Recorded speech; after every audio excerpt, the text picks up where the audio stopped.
So we're helping shift traditional business models into more sustainable business models. How do we move from asking that normally to people before they go and talk to their bank, where's your last 3 years audited accounts? How do we get them to actually give us their last 3 years carbon accounts so that we can assess, as I know you want to, so that you can work closer with businesses that are doing better on this journey? How do you do that? It's an interesting one, and especially challenging when we're financing companies at the smaller end of the scale. For larger corporates, there's certainly that infrastructure in place and that data collection. But a theme that's been coming through today is the importance of monitoring and evaluating this as it comes in.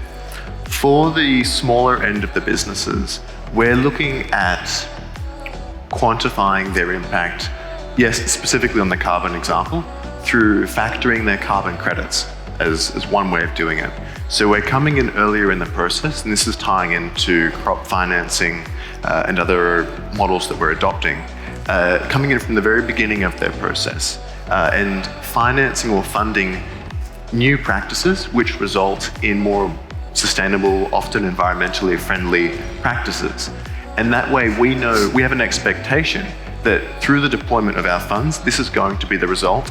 So rather than looking backwards through time, a lot of these companies that we're funding, that we're coming into, they aren't historically green companies. They're not historically sustainable. So we're helping shift traditional business models into more sustainable business models.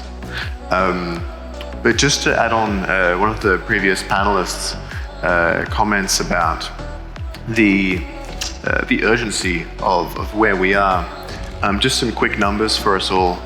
We've lost 69% of our wildlife in the last 50 years, and it's only getting worse. The oceans are expected to be 150% more acidic by 2100, so further, unfortunately, promoting wildlife loss. All of these issues directly affect us from an investment perspective.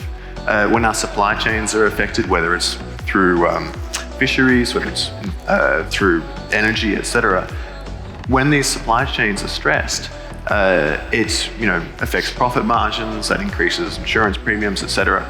So me as an investment guy, as a finance guy, I'm looking at this going, I don't want to invest in these unsustainable practices. I do what I can, we do what we can as a business to shift small companies to something more sustainable.